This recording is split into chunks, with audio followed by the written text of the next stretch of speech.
Preparation of GR के बारे में बताया था।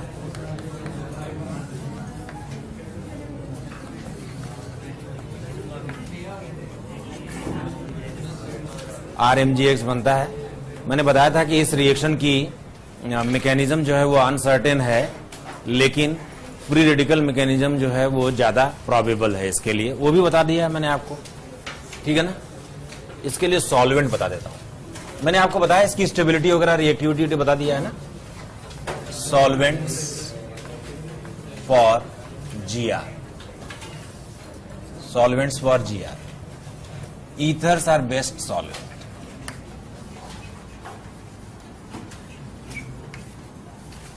रीजन क्या है?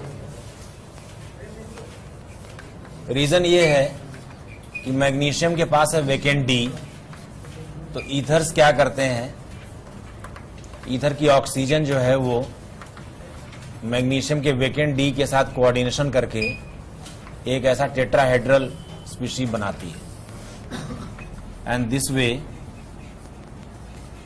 Ether molecules hold Grignard reagent molecule very well. So the true representation of GR is like this.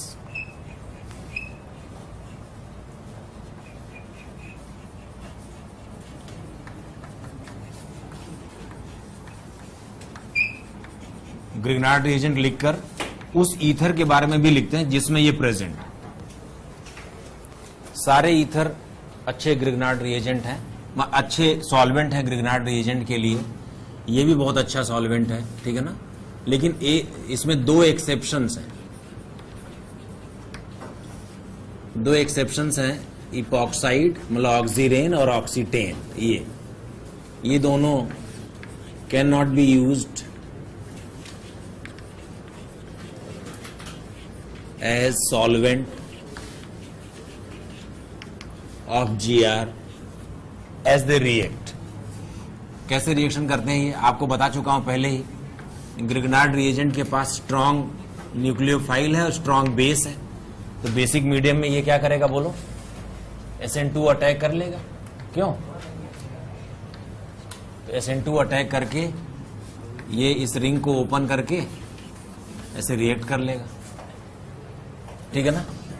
और 4 मेंबर्ड रिंग के साथ भी ये इसी तरीके का व्यवहार करेगा।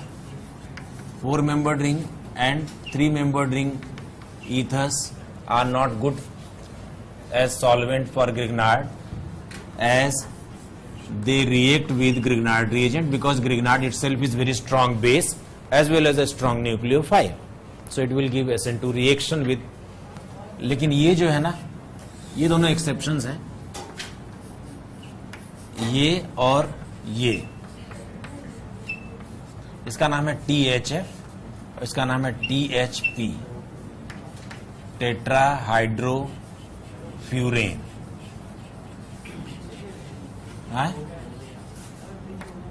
ये हो गया क्या? और ये है टेट्राहाइड्रोपाइरेन। इन दोनों की रिएक्शन जब GR से करते हैं ना,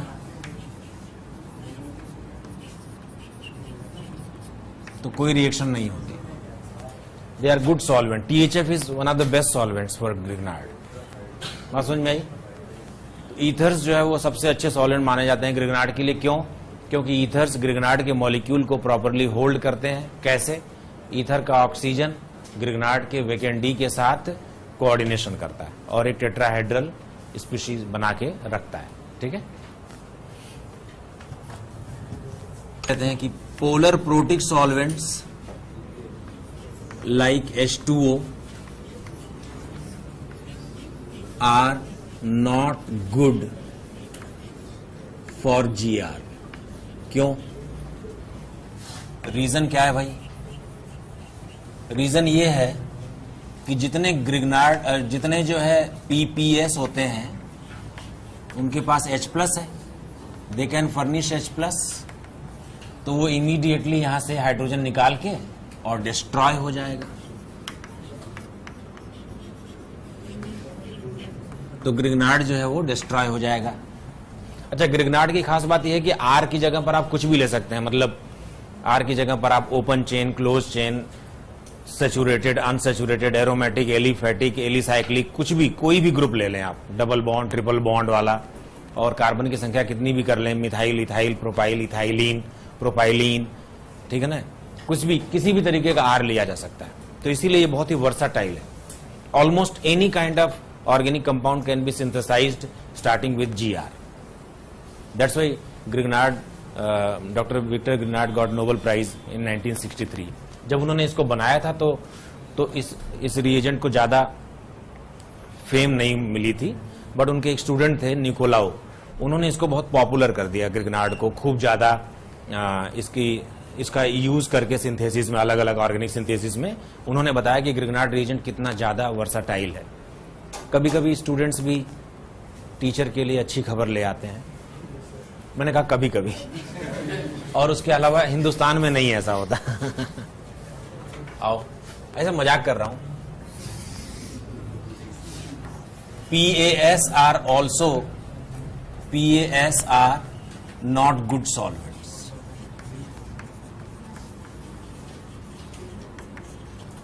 PAS are not good solvents। कोई PAS बताओ, एसीटोन ले लें तो RMgX जो है ना, वो एसीटोन के कार्बन के ऊपर जो C डबल बॉन्ड वाला कार्बन जो पार्शियली पॉजिटिव है, और हमारे पास ग्रिग्नार्ड है जो R- तुरंत रेडी करके देता है, वो तुरंत यहां अटैक करके इस तरह की एक रिएक्शन कर लेगा। इसको न्यूक्लियोफिलिक एडिशन रिएक्शन बोलते हैं। यहाँ R आ जाएगा और O- और MgX प्लस आ जाएगा, ठीक है ना, और ग्रिग्नार्ड रिएजेंट डिस्ट्रॉय हो जाएगा। तो PPS अच्छे सॉल्वेंट नहीं है, PAS अच्छे सॉल्वेंट नहीं है, और नॉन पोलर सॉल्वेंट NPS भी अच्छे सॉल्वेंट नहीं है, as they cannot hold Grignard properly like ethers. तो ethers are the best solvent. उनमें भी 2 ईथर हैं जिनका इस्तेमाल नहीं कर सकते। कौन कौन से? ऑक्सीरेन और ऑक्सीटेन, 3 मेंबर्ड साइक्लिक और 4 membered cyclic. THF is best. बात समझ में आई? और जब ग्रिग्नार्ड कहीं आप मार्केट में खरीदने जाओगे ना, तो ग्रिग्नार्ड के फार्मूले के साथ ब्रैकेट में ईथर, उस ईथर का भी नाम लिखा होगा जिसमें इसको रखा गया है। वहां बाहर ही बॉटल पर वो मेंशन कर देते हैं कि this is methyl magnesium bromide in diethyl ether या इन THF, ऐसे लिख देंगे वो। ठीक है, समझ में आ गई बात? क्लियर हो गई बात? ग्रिग्नार्ड की रिएक्शंस 4 तरह की होती हैं। रिएक्शंस ऑफ GR 4 तरह की रिएक्शंस ये करता है। कौन कौन सी? पहली है एसिड बेस रिएक्शन, जो किसी भी एसिडिक H के साथ, ठीक है ना, एसिड बेस रिएक्शन जो किसी भी एसिडिक H के साथ। दूसरी है न्यूक्लियोफिलिक एडिशन रिएक्शन, ये एल्डिहाइड और कीटोन के साथ। एल्डिहाइड के लिए फास्टर देन कीटोन। तीसरी है SN2TH रिएक्शन। मैं जरा ध्यान से बताना चाहता हूं कि TH क्या है, इसके बारे में डिटेल में बात करेंगे, तो अभी आप नहीं बिल्कुल परेशान हो, ठीक है ना। ये एक ऐसी SN2 रिएक्शन है जिसमें टेट्राहाइड्रल इंटरमीडिएट बनता है। उसी टेट्राहाइड्रल इंटरमीडिएट को यहाँ TH कहा गया है, ठीक है ना। ये रिएक्शन होती है एसिड हैलाइड्स के साथ, एसिड डेरिवेटिव्स के साथ, जैसे RCOCl के लिए सबसे फास्ट, फिर एनहाइड्राइड के लिए, ठीक है ना, और उसके बाद फिर एस्टर के लिए। 4 एसिड डेरिवेटिव्स हैं, आपको तो पता है। और फिर उसके बाद एमाइड्स के लिए। एमाइड्स के लिए एक्चुअली SN2TH रिएक्शन नहीं हो पाती है, उसके बारे में भी बात करेंगे। और आखिरी रिएक्शन है SN2 रिएक्शन। SN2 रिएक्शन होती है इपॉक्साइड के लिए और एल्काइल हैलाइड के लिए। इपॉक्साइड के लिए हमेशा फास्टर होती है as compare to alkyl halide. क्यों? बोलो क्यों? रीजन क्या है? बोलो। एंगल स्ट्रेन की वजह से, ठीक है ना। और अगर हम rate of reaction, order of rate of reaction की बात करें, तो एसिड बेस सबसे फास्ट, फिर न्यूक्लियोफिलिक एडिशन, फिर SN2TH और फिर SN2 रिएक्शन। मैं यहां पर एक बात लिखने जा रहा हूं, विद वन एक्सेप्शन। इसके बारे में आप जब हम लोग GR कंप्लीट कर लेंगे तब आप बताएंगे, मुझे याद दिलाएंगे, तभी मैं उस एक्सेप्शन का जिक्र करूंगा related to order of the rate, ठीक है ना।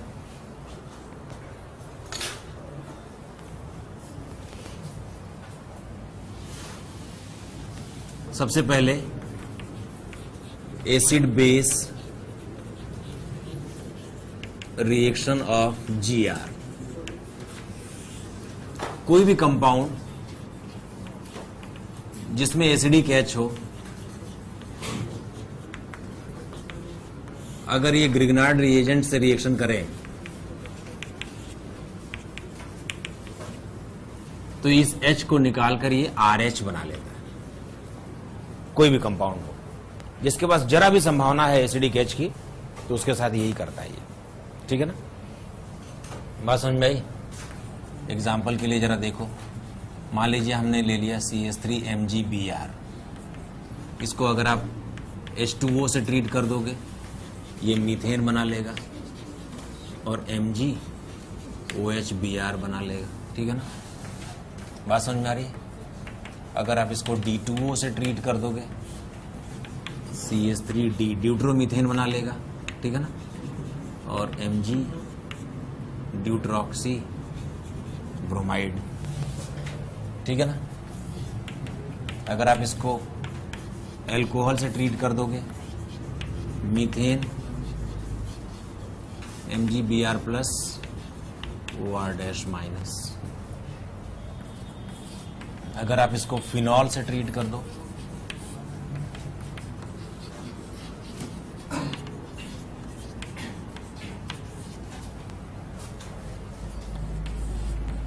अगर आप इसको HCl से ट्रीट कर दो,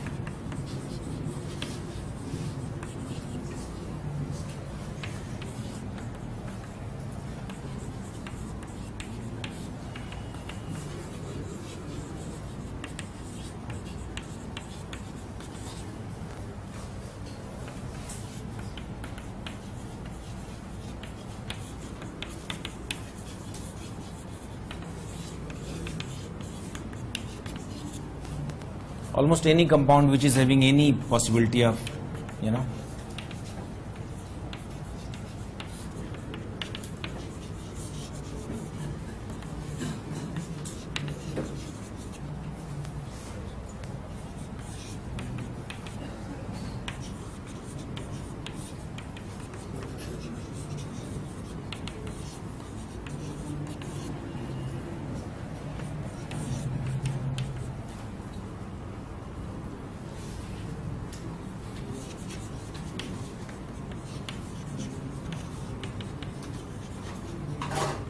ये एक्टिव मिथाइलिन ग्रुप है, इसमें से भी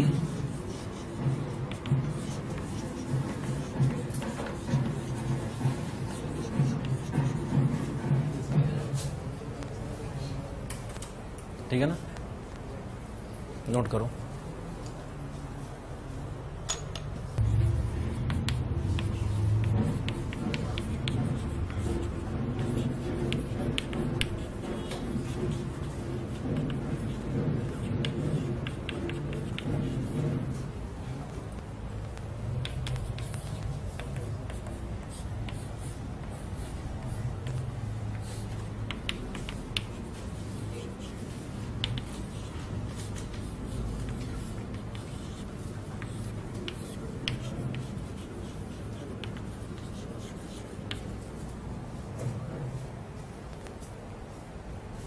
ठीक है ना, समझ में आ रही बात? अगर मान लो हमने ग्रिग्नार्ड ऐसा लिया होता, अगर मान लो हमने ऐसा वाला ग्रिग्नार्ड ले लिया और मान लो हमने D2O से रिएक्शन करवा दी, तो CH2 double bond CHD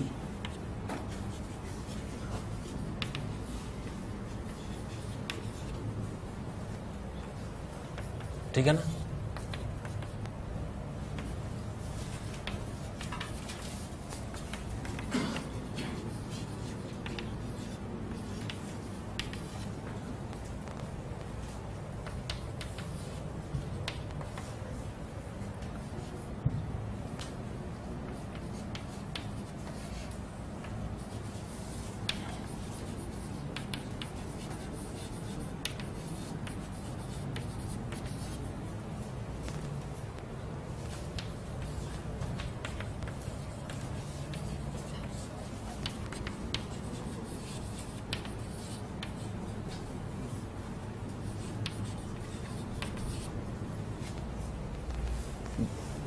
primary amine में से एक H प्लस पहली बार निकलता है और ज्यादा हीट करोगे तो दूसरा H प्लस भी निकल जाएगा।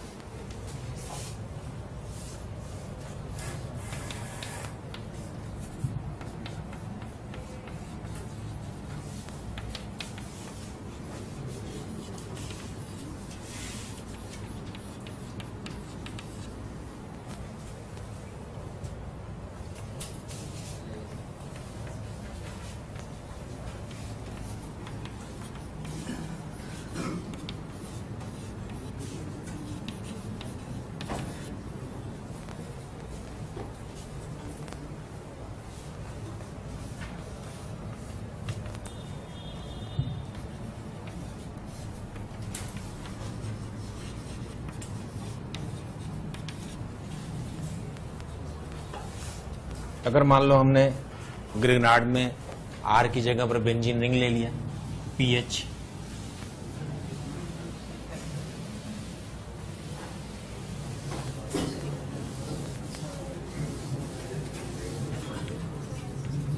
इस तरह का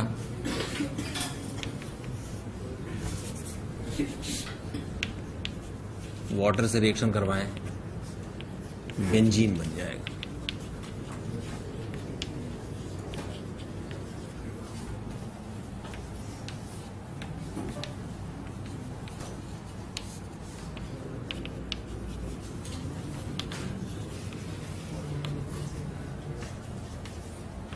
ये जो ग्रिग्नार्ड है ना, ये इसमें से भी H+ निकाल सकता है, इसमें से भी CH3NO2 में से भी। अगर ये H+ निकल जाए तो यहाँ माइनस बनेगा, जो NO2 के -M से स्टेबिलाइज्ड हो जाएगा। ठीक है ना, बेंजीन,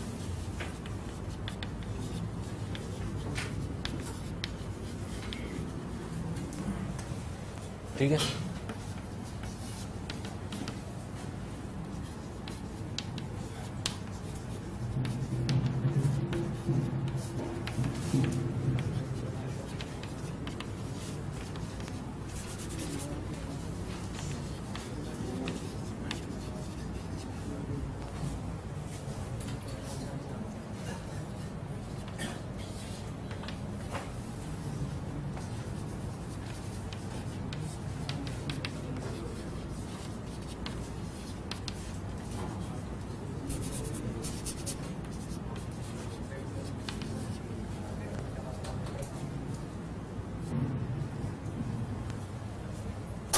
समझ में आ रही है बात?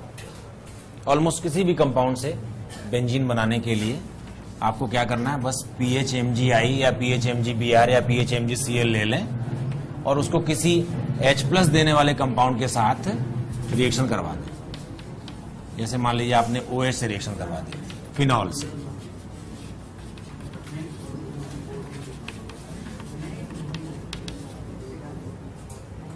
ठीक है ना।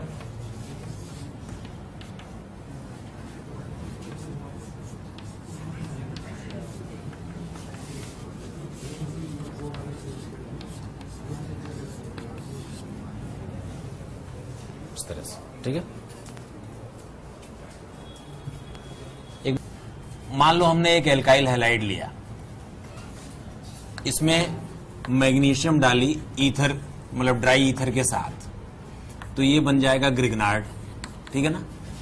अब कोई H+ देने वाला सब्सटेंस है, कोई अल्कोहल ले लेते हैं आपका पसंदीदा, ये RH बना देगा, ठीक है ना। यहाँ R' ले लिया ताकि इस R से ये अलग दिखाई पड़े, तो क्या बन जाएगा, RH ही तो बन जाएगा। यहां से निकलेगा R-, उसको मिल जाएगा H+। जैसे मुझे एक बात बताओ, एक क्वेश्चन है, अगर हमने यहां पर कोई एल्काइल हैलाइड लिया, मैग्नीशियम ड्राई ईथर किया, एक कोई Gr बन गया होगा, हमें मालूम नहीं है, ठीक है ना। यही वाला अल्कोहल लिया, मीथेन बन गई, बताओ कौन सा एल्काइल हैलाइड लिया था, CH3X लिया, ठीक है ना। बात समझ में आ रही है क्या? अकेला, this is the only possible alkyl halide which we could take for start. Question 2 फिर से, एल्काइल हैलाइड लिया, सेम Gr बन गया, Gr की स्ट्रक्चर अपन गेस कर लेंगे बाहर से, इथेन मिली है, ethane. How many alkyl halides, how many isomers of alkyl halide can be taken including stereo? Only one, that is CH3CH2X। क्यों हो जाएगा? क्वेश्चन, ये क्वेश्चन पूरा हो गया, क्वेश्चन चेंज हो गया। एक एल्काइल क्लोराइड लिया है, ठीक है ना, सेम रिएक्शन कराई, एक Gr बना, वही वाला एल्कोहल लिया जिसने H+ दे दिया, H+ देने के बाद ये बन गया propane. How many alkyl chlorides could be taken? कौन कौन से 2 बता? 1 क्लोरो और दूसरा 2 क्लोरो। देख लो भाई, एल्काइल हैलाइड में हैलोजन जिस भी कार्बन पे लगा होगा अल्टीमेटली उसी पर H आने वाला है, तो आप यहां से इससे स्टार्ट करें या इससे स्टार्ट करें, मिलेगा तो प्रोपेन ही है ना। समझ नहीं पा रहे हो यार? सभी लोग समझ रहे हो क्या? उत्कर्ष तो ये समझ में आ रहा है? चलो एक क्वेश्चन, अब मैं हिंट नहीं दे रहा। एल्काइल ब्रोमाइड लिया, वही काम किया, मैग्नीशियम ईथर, ग्रिग्नार्ड बन गया, एक एल्कोहल ले लिया, इथेनॉल ले लेते हैं, कोई भी एल्कोहल ले लेते हैं जो H+ देगा, प्रोडक्ट है butane. How many alkyl bromides including stereo isomers?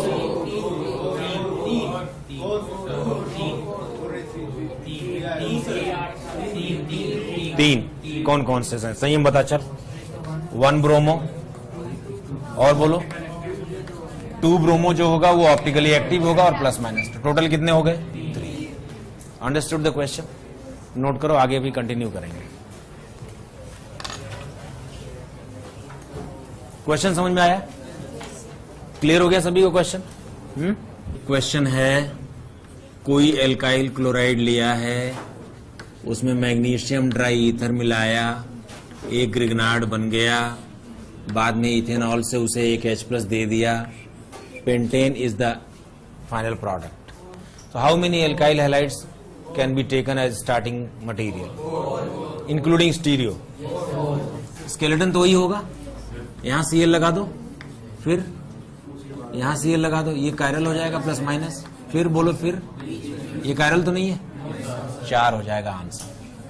Question, फिर से एक एल्काइल ब्रोमाइड ले लिया, वही काम किया, ग्रिग्नार्ड बना, इथेनॉल ले लिया, 2-methyl butane is the product. How many alkyl bromides can be taken including stereoisomers? नहीं, आप अपने you take your time करके देखें। स्केलेटन यही होगा, क्यों? 5 गलत आंसर है, ये प्लस माइनस हो जाएगा, बोलो, फिर एक ये हो जाएगा, कायरल तो नहीं है ये, फिर एक ये हो जाएगा, ये कायरल तो नहीं है कायरल, ये वाला कार्बन कायरल है इस बार। टोटल बोलो 6।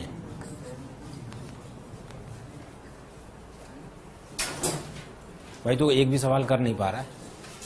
एक और आखिरी, वही काम किया, ग्रिग्नार्ड बन गया, वही इथेनॉल आया, मिथाइल साइक्लोहेक्सेन मिला है, methyl cyclohexane is the product. How many total alkyl halides including stereo can be taken as starting material?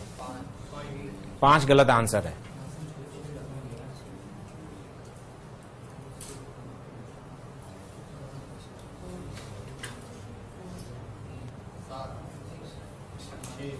तो ऐसे ऑड नंबर बोलता जा, कर लेते हैं, मैं कहता हूं कर लेते हैं, यहां कर लें, प्लीज अलाउ मी। एक बार ये हो जाएगा, देख लो, हाँ ना बोलो, एक ये हो जाएगा, बोलो, अभी क्या करें? अलग अलग करें, एक यहां पर मिथाइल और यहां पर ब्रोमो, 4 हो जाएंगे, 4 कौन कौन से बोलो?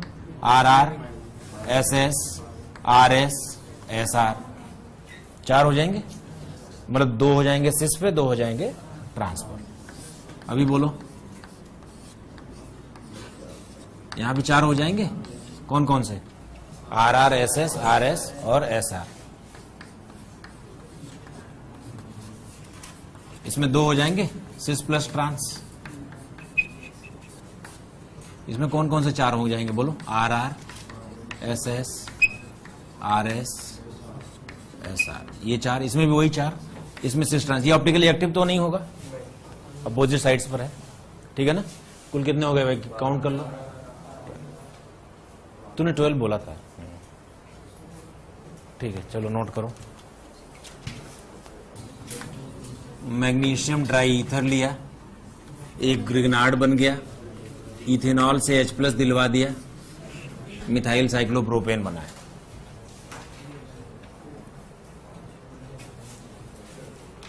How many alkyl halides, how many alkyl chlorides can be taken as starting material including stereoisomers?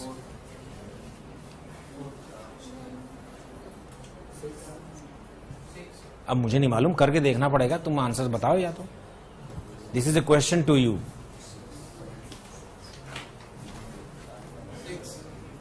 मैं करूं? तूने 4 बताया। चलो देखते हैं, कार्बन स्केलेटन तो वही रहना है। एक बार यहां Cl ले ले, बोलो एक बार यहां Cl ले ले, कोई प्लस माइनस तो नहीं हो रहा। अब यहां ले लें Cl, कितने हो जाएंगे? 4 ये हो जाएंगे। टोटल बोलो, 6 इज द आंसर। क्या कह रहे हैं? लो कोई कंपाउंड ले लें, जैसे मान लो हमने ले लिया इथेनॉल और इसका 1 मोल ले लिया और इसको किसी मिथाइल ग्रिगनार्ड से, जैसे मिथाइल मैग्नीशियम ब्रोमाइड या मिथाइल मैग्नीशियम आयोडाइड या मिथाइल मैग्नीशियम क्लोराइड ले लें और इसका एक्सेस ले लें। एक्सेस में ले लिया है मैंने ये, इससे रिएक्शन करवाएं तो कौन सी गैस मिलेगी? बोलो, मीथेन मिलेगी। How many moles of methane? बोलो, how many moles of methane? 1 mole. Why? Because H+ is only 1 mole which is available. You understand? हम मीथेन का मोल कैलकुलेट कर सकते हैं एसटीपी पर, उसका वॉल्यूम अगर 22.4 लीटर हुआ तो इसका मतलब वो 1 मोल गैस होगी। बात समझ में आ रही है क्या? इसका मतलब क्या है?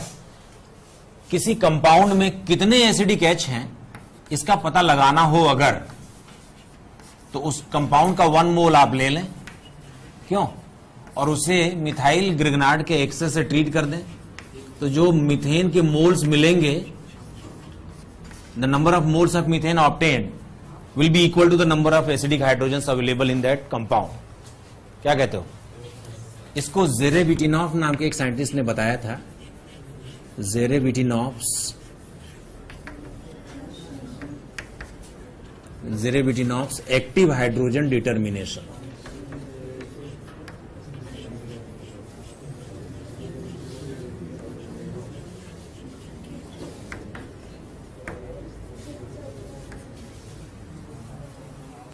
ज़ेरेबिटिनॉफ्स एक्टिव हाइड्रोजन डिटर्मिनेशन। उन्होंने क्या कहा कि हम किसी भी ऐसे कंपाउंड को जिसमें एसिडिक H है उसको अगर हम मिथाइल ग्रिगनार्ड से ट्रीट करें और मीथेन के का वॉल्यूम कैलकुलेट कर लें तो पता लग जाएगा कि उस कंपाउंड में कितने एसिडिक H प्रेजेंट। जैसे मुझे बताओ,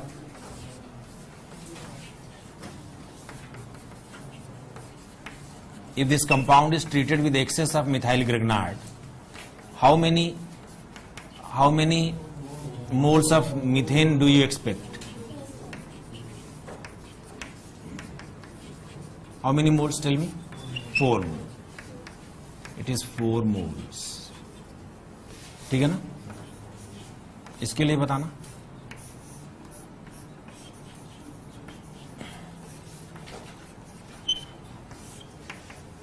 How many moles?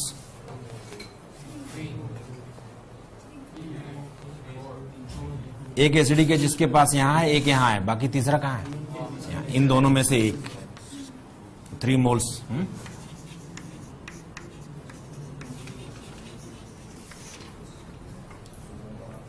ठीक है ना? नोट करो, आ रहा हूं। आपको बताना है, वही मिथाइल मैग्नीशियम ब्रोमाइड के एक्सेस से ट्रीट करेंगे और आपको बताना है कि कितने मोल्स मीथेन के मिलेंगे।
मिथाइल मैग्नीशियम ब्रोमाइड के एक्सेस से ट्रीट किया गया, मीथेन निकलेगी। How many moles?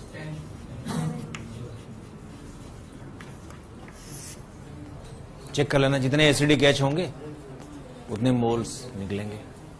चेक करो, बोलो। 1, यहां पर 1 है, क्यों? 2, 3, 4, 5, 6, 7, 8, यहां पर 1 हो जाएगा। 9, 10। और कहीं है क्या?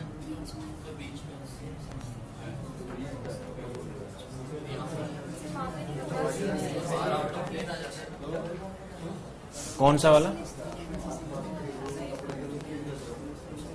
ठीक है ना, 10 हो जाए। 10 moles of methane will be obtained। ठीक है।